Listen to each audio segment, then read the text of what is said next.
नमस्कार, मैं डॉक्टर विजय शुक्ल और आप देख रहे हैं न्यूज ट्रे। भारत की राजनीति को समझना हो तो चुनाव को केवल तारीखों और सीटों का खेल समझना भूल जाइए। चुनाव दरअसल समय की वह नदी है जिसमें समाज, सत्ता, उम्मीद, गुस्सा और महत्वाकांक्षा सब एक साथ बहते हैं। अब एक बार फिर वही नदी 5 दिशाओं में बहने को तैयार है। पश्चिम बंगाल, तमिलनाडु, असम, केरल और पुदुचेरी, ये 5 प्रदेश आने वाले महीनों में भारतीय लोकतंत्र की एक नई कहानी लिखने वाले हैं। चुनाव आयोग जल्द ही विधानसभा चुनाव का ऐलान कर सकता है और उससे पहले मतदाता सूचियों का व्यापक पुनरीक्षण कराकर उसने साफ संकेत दे दिया है कि लोकतंत्र का अगला बड़ा अध्याय खुलने वाला है। लाखों नए मतदाता इस कहानी में पहली बार अपनी स्याही की मुहर लगाने जा रहे हैं। यह केवल चुनाव नहीं होगा बल्कि पिछले 5 वर्षों की राजनीति का लेखा जोखा होगा। जैसे कोई बूढ़ा इतिहासकार बैठकर पुरानी पांडुलिपि खोलता है और फिर धीरे धीरे नई कथा बुनता है। इस कथा की शुरुआत 5 साल पहले से ही करनी होगी, क्योंकि राजनीति में हर चुनाव पिछले चुनाव की परछाई से जन्म लेता है।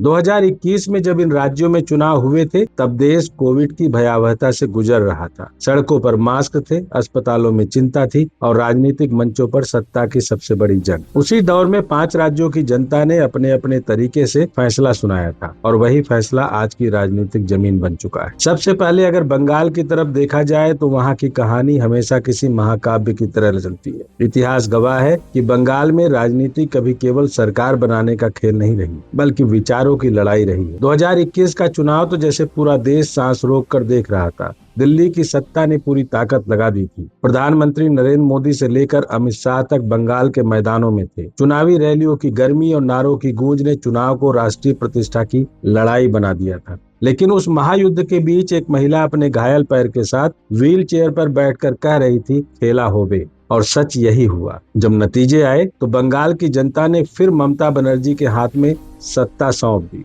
तृणमूल कांग्रेस ने 200 से ज्यादा सीटें जीत ली और भाजपा 70 से अधिक सीटों के साथ विपक्ष में खड़ी रह गई। कांग्रेस और वामपंथ का लगभग सफाया हो गया। यह परिणाम केवल चुनावी नतीजा नहीं था बल्कि बंगाल की राजनीतिक आत्मा का एक बयान था। लेकिन राजनीति में जीत हमेशा अस्थायी नहीं होती। 5 साल बहुत लंबा समय होता है। बंगाल में इन वर्षों में बहुत कुछ बदला है। भ्रष्टाचार के आरोपों से लेकर केंद्रीय एजेंसियों की कार्रवाई तक कई घटनाएं हुई। भाजपा लगातार अपनी जमीन बढ़ाने की कोशिश कर रही है। इसलिए 2026 का चुनाव बंगाल में केवल सरकार बदलने या बचाने की लड़ाई नहीं होगा, बल्कि यह तय करेगा कि बंगाल की राजनीति की धुरी दिल्ली की ओर झुकेगी या फिर क्षेत्रीय अस्मिता की ओर। अब दक्षिण की तरफ चलते हैं, जहां तमिलनाडु की राजनीति अपनी अलग ही परंपरा रखती है। यह वह प्रदेश है जहां भाषा, संस्कृति और क्षेत्रीय पहचान राजनीति की आत्मा बन जाती है। 2021 का चुनाव वहां एक युग परिवर्तन था। करुणानिधि और जयललिता जैसे महापुरुषों के बाद पहली बार नई पीढ़ी का नेतृत्व मैदान में था। एम.के. स्टालिन ने अपने पिता की विरासत को आगे बढ़ाते हुए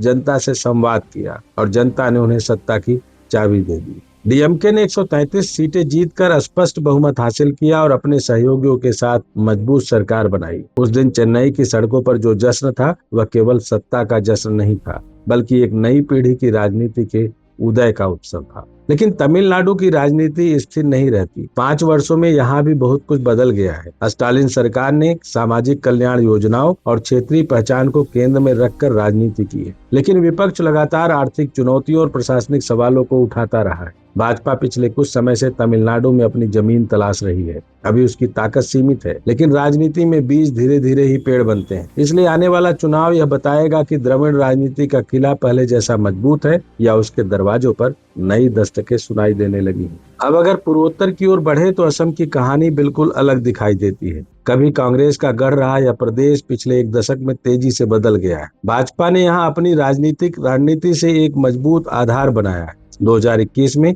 भाजपा ने 60 सीटें जीतकर सत्ता बरकरार रखी और हिमंता बिस्वा शर्मा मुख्यमंत्री बने। उनके नेतृत्व में असम की राजनीति ने एक नया स्वरूप लिया। विकास, पहचान और राष्ट्रीय सुरक्षा जैसे मुद्दों ने यहाँ की राजनीति को नया रंग दे दिया। लेकिन पूर्वोत्तर की राजनीति की प्रकृति ऐसी है कि वहाँ बदलाव हमेशा अचानक आते हैं। क्षेत्रीय दलों की भूमिका भी महत्वपूर्ण रहती है और सामाजिक समीकरण भी तेजी से बदलते हैं। इसलिए 2026 का चुनाव असम में भाजपा की शक्ति की परीक्षा भी होगा और विपक्ष की संभावना की। अब केरल की तरफ चलते हैं, जहाँ राजनीति विचारधारा की गहराई में सांस लेती है। केरल की राजनीति में दशकों से एक परंपरा रही थी कि हर चुनाव में सत्ता बदलती है, लेकिन 2021 में पिनराई विजयन ने इस परंपरा को तोड़ दिया। वामपंथी गठबंधन एलडीएफ को भारी बहुमत मिला और विजयन लगातार दूसरी बार मुख्यमंत्री बने। यह परिणाम केवल चुनावी जीत नहीं था, बल्कि एक राजनीतिक इतिहास की रेखा को बदलने जैसा था। केरल के मतदाता अत्यंत जागरूक माने जाते हैं। वे हर नीति, हर फैसले और हर नेता को गहराई से परखते हैं। इसलिए वहाँ की राजनीति हमेशा विचारों और नीतियों के स्तर पर लड़ी जाती है।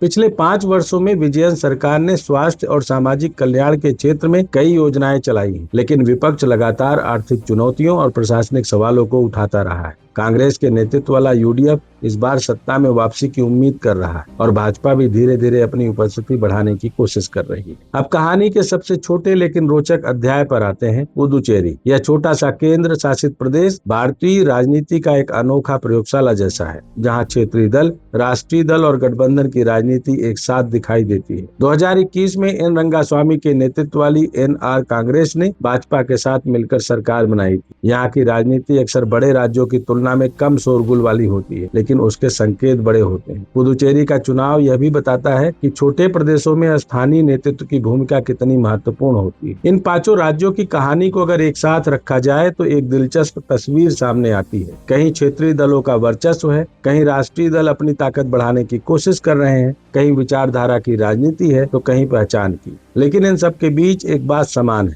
हर जगह जनता ही अंतिम निर्णायक है। चुनाव आयोग ने मतदाता सूचियों का पुनरीक्षण कराकर यह संकेत दे दिया है कि लोकतंत्र की तैयारी पूरी है। लाखों नए युवा मतदाता इस बार पहली बार मतदान करेंगे। उनके लिए राजनीति केवल परंपरा नहीं बल्कि स्वास्थ्य भविष्य का सवाल है। सोशल मीडिया और डिजिटल प्रचार ने चुनावी राजनीति का स्वरूप भी बदल दिया है। अब चुनाव केवल सभाओं और पोस्टरों से नहीं बल्कि मोबाइल स्क्रीन से भी लड़े जाते हैं। लेकिन अंत में राजनीति का फैसला हमेशा जमीन पर होता है। गांव की चौपाल, शहर की चाय की दुकान, बाजार की चर्चा और घर के आंगन में होने वाली बातचीत, यही वह जगह है जहां चुनाव की असली हवा बनती है। नेता मंचों से भाषण देते हैं, लेकिन फैसले जनता अपने मन में करती है। आने वाले चुनाव में यही देखा जाएगा कि पिछले 5 वर्षों की सरकारों ने जनता के भरोसे को कितना संभाला और विपक्ष जनता की उम्मीदों को कितना जगा पाया। बंगाल में ममता बनर्जी अपनी राजनीतिक विरासत बचाने की कोशिश करेंगी। तमिलनाडु में स्टालिन अपने नेतृत्व को और मजबूत करने की लड़ाई लड़ेंगे। असम में हिमंता बिस्वा शर्मा अपनी सरकार की उपलब्धियों को जनादेश में बदलने की